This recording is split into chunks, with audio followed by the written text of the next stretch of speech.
What is up, guys? Sam Productions here, back to another video. Today, we're going to be predicting UFC 305, so let's get started. First fight is Li Jingliang versus Carlos Prates, and even though I think Carlos Prates could definitely knock out Li Jingliang, I don't think it's going to happen. I just do not think that it's going to happen because Li Jingliang has never been knocked out in his career. He's 10-0, in TKOs. And, even though I think Carlos Prates is going to dominate this fight, like, Carlos Prates should be minus 600, he's not going to knock him out. Again, he should knock him out, 6.5-inch reach advantage, six, years younger, but it's not going to happen because Li Jingliang's tough. And even though he isn't really that good, he's still tough. He's still just a tough fighter who's going to, last the whole fight. I think this fight's definitely going over 1.5 rounds, and I think this fight's going to go unanimous decision. 30-27, Carlos Prates is going to get the victory. Next fight we have is Tai Tuivasa versus Rahinza Rozenstruik. And give me Rozenstruik in this fight. I think Tuivasa is washed. I think this is his final fight in the UFC. I understand he's one of the more quote-unquote popular fighters. He really got popular because, the shoey thing where he pours beer in the shoe and then drinks it. And overall, he was just kind of like a funny guy. But he's just not good anymore. So if you're just not good anymore, no one's going to care if you do, your shenanigans. He's not going to be Rozenstruik. That's just not going to happen, okay? Rozenstruik's going to win by TKO round 1. And I don't think Rozenstruik's good either. I think he honestly is a, 1 or 2 losses away from also getting cut from the UFC because really the heavyweight division, like, everyone knows these guys, but these guys aren't necessarily, very good fighters. The heavyweight division needs new talent, and I think these two guys are kind of fighting, honestly, to stay in the UFC, in my opinion. This might be whoever wins stays, whoever loses goes. Like, I think we're at that point now where both of these guys are done because they don't belong on a main card. No matter where it is, no matter if it's in Australia, no matter if it's in New Zealand. Like I understand it's not Australia, but none of these guys should be on this fight card. Especially Tai Tuivasa. So I think that Rozenstruik's gonna win by finish round 1.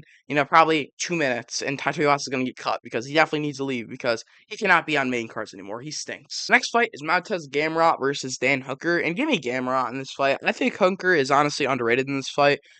He's kind of on like a quiet 2-fight win streak, only because, those 2 wins were from 2022 and 2023, so he hasn't fought this year. He hasn't fought in over a year.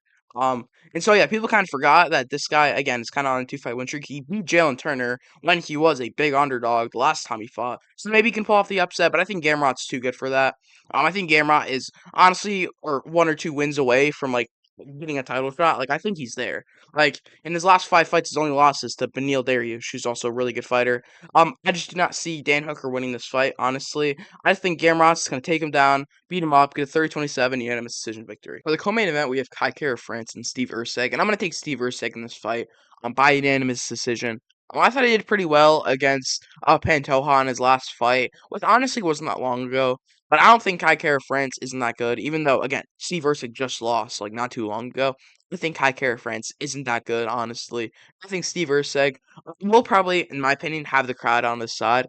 So I like Steve Erceg in this fight to beat up Kai Kara France and win 29-28 in a decision. For the main event, we have Dricus Du Plessis versus Israel Adesanya. And I think Adesanya is going to destroy Du Plessis in this fight. It's going to be 50-45 in a decision.